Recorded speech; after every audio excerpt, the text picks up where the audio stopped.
They sold burgers with a side of sex appeal, but it's not working anymore. Once a pop culture sensation, Hooters was more than just a restaurant. It was a marketing machine built on wings, beer, and tight tank tops. But somewhere between viral fame and changing times, the brand started fading. How did a billion-dollar icon lose its edge? Let's rewind to where it all began. Chapter 1. How Hooters really started. Hooters wasn't born from a polished business plan. It started as a wild experiment by 6 friends who had no experience in the restaurant world. They incorporated the brand on April Fool's Day, 1983, because they genuinely thought their idea wouldn't work. Create a place that combined everything they personally loved. Cheap beer, hot wings, sports on big TVs, and most famously, attractive young women in tight outfits serving food. Their goal wasn't subtle, and neither was their branding. To work at Hooters, women had to sign a contract agreeing to wear the uniform and entertain and interact with customers. The name Hooters itself might have been explained as a reference to an owl featured in their logo, but the double meaning was clear. In fact, the term came from a cheeky Saturday Night Live sketch poking fun at slang for women's bodies. The first Hooters opened its doors in Clearwater, Florida, on October 4th, 1983. But success was far from guaranteed. They were so unprepared that a friend had to come teach them how to operate their kitchen equipment. On day 1, they even thought they'd be shut down because their alcohol license hadn't arrived yet. When 2 police officers walked in asking about it, panic set in, only to find out it was just a prank from one of the founders. Their marketing strategy was as scrappy as their launch. They couldn't afford major ads, so they rented a chicken costume and had someone run through the streets to grab attention. Silly? Yes, but it worked. A local paper picked up the story, and more people started showing up. Hooters got its first big break during the 1984 Super Bowl. Star player John Riggins of the Washington Redskins stopped by for lunch before the game, and came back after with teammates. Photos of them at Hooters made it into the papers, and sales doubled almost overnight. That same year, the original founder sold franchise rights to a group of investors who formed Hooters of America, the corporate arm responsible for expanding the chain. From there, the brand took off, with dozens of new locations opening in just a few years. Then, in 1986, Hooters hit pop culture gold. First waitress, Lynn Austin, was featured as Playboy's Playmate of the Month. Playboy even included a write-up on Hooters, giving the brand priceless exposure. By 1991, Hooters had over 50 restaurants and $100 million in revenue. It was clear, some people loved the food, the energy, and the brand's naughty but playful image. But others weren't impressed. Hooters' rapid growth would soon run into cultural backlash and legal battles, which signaled that the future wouldn't be all wings and beer. Chapter 2. Legal battles and controversy. As Hooters became more popular, it also started facing serious legal trouble. In 1997, 3 men in Chicago sued the company after they were denied jobs because of their gender. Hooters ended up settling the case, and each of the men received $19,100. The company agreed to create more roles that were open to both men and women. However, they made it clear that their waitstaff, known as Hooters Girls, would still only be women. After all, it was a major part of their brand. This decision got the attention of the Equal Employment Opportunity Commission, EEOC, which launched an investigation. The EEOC found that Hooters was discriminating based on gender and believed they should pay millions to the men who had been rejected. But Hooters had a different argument. They claimed their female waitstaff weren't just servers, they were entertainers. And in the entertainment industry, companies are allowed to hire based on gender for specific roles, like casting a male actor to play a male character. By framing the Hooters girl role as entertainment, the company could also control how employees looked and dressed. Their contracts included strict appearance rules, like wearing makeup and keeping their hair down. They also pointed to something in employment law called the Bona Fide Occupational Qualification, BFOQ. This allows businesses to hire a specific gender if it's essential to the job. Hooters claimed that attractive female staff were central to their brand experience. As they put it, the essence of our business is the Hooters girl and the experience she provides to our customers. Instead of shying away from the lawsuit, Hooters flipped the situation into a marketing opportunity. They launched a humorous campaign featuring a hairy man named Vince wearing the Hooters uniform to show how ridiculous it would be to hire men for the role. They placed the ad on billboards and in newspapers, turning controversy into attention. And it worked. But more controversy was on the horizon. Chapter 3. The Toyota Prank Gone Wrong. In 2001, Hooters held a contest for their waitresses. Whoever sold the most beer would win a brand new Toyota. One employee, Jody Berry, worked hard and eventually won the competition. She was thrilled. Winning a car while working a low-paying job was a big deal. Her manager blindfolded her and led her outside to reveal the big prize.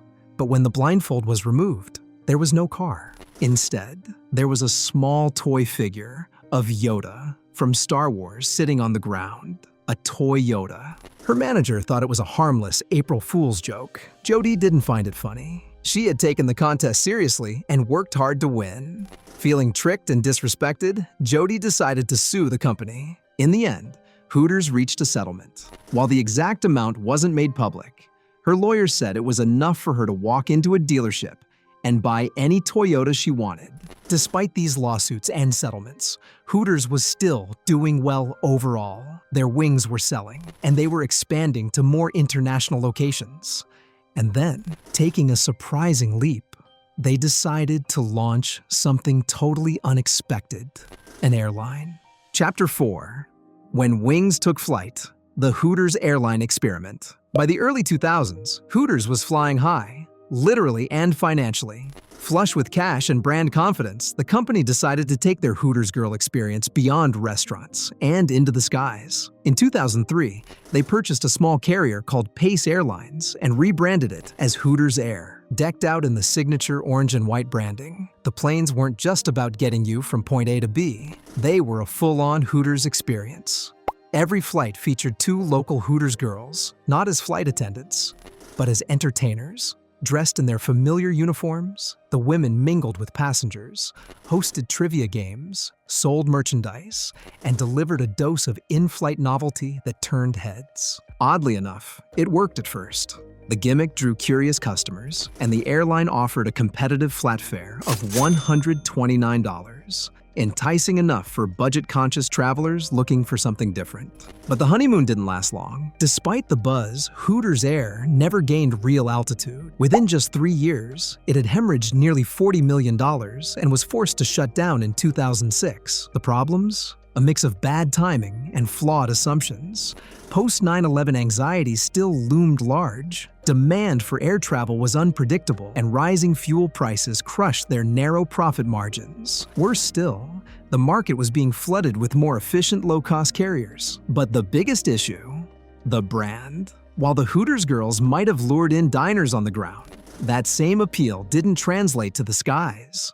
Families and traditional travelers were hesitant to book a flight on an airline seen as more gimmick than legitimate service. What started as an ambitious attempt to expand their sex appeal-based brand into new territory ended in turbulence and financial disaster. Hooters Air had crashed, and with it, some of the confidence in the company's long-term vision. But the storm clouds were just beginning to gather. Chapter 5. The Hooters Fall. Despite still operating over 420 locations across 29 countries, Hooters is far from its glory days. The brand that once revolutionized restaurant culture now faces declining relevance in a world that's changing fast and not always in its favor. As Hooters expanded, so did its competition. Scantily clad waitstaff and a male-targeted experience, but with fresher branding and modern twists. The rivalry even got personal when a former Hooters CEO left to start a franchise with Twin Peaks. Hooters retaliated by suing for alleged theft of trade secrets, highlighting the cutthroat nature of this niche industry. Still, lawsuits were the least of Hooters' problems. Cultural and generational shifts were proving harder to fight. As one Business Insider article bluntly stated, millennials are less interested in breasts than their elders. Whether or not that's true, the message was clear. The novelty was wearing thin.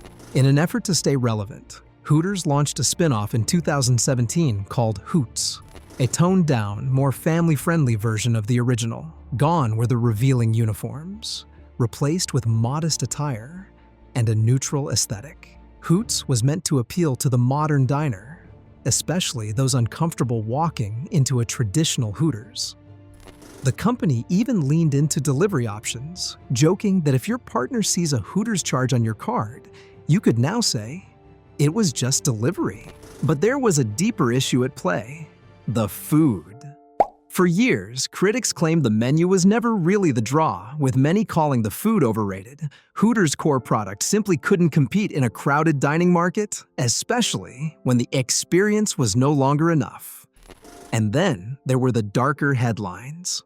A University of Tennessee study reported that working in restaurants was linked to higher anxiety and disordered eating among female staff. This added fuel to the growing criticism that Hooters fostered a toxic work environment. Former employees have spoken out about harassment, inappropriate behavior from managers, and even weight-based threats. One woman claimed she was told to lose weight within 30 days or be fired. In 2021, the backlash intensified when Hooters introduced even skimpier uniforms. The change went viral after employees posted on social media, calling the new shorts lingerie. The company eventually backtracked, allowing staff to choose between the new and old designs. But the damage was done. At its core, the debate over Hooters reflects a broader cultural tension. On one hand, critics argue the concept is outdated, exploitative, and misaligned with modern values. On the other hand, defenders say the jobs are voluntary, the tips are good, and the work can be empowering for those who choose it. Whether you see Hooters as harmless fun or a relic of a bygone era, one thing's clear: its dominance has faded. The wings may still be served hot, but the brand's momentum has definitely cooled. Hooters has seen a sharp decline in recent years. As of 2025, several franchise locations across the U.S. have quietly shut down due to dwindling foot traffic and shifting public attitudes. In July 2023, Hooters permanently closed multiple underperforming branches, including several in the Midwest and Southeast.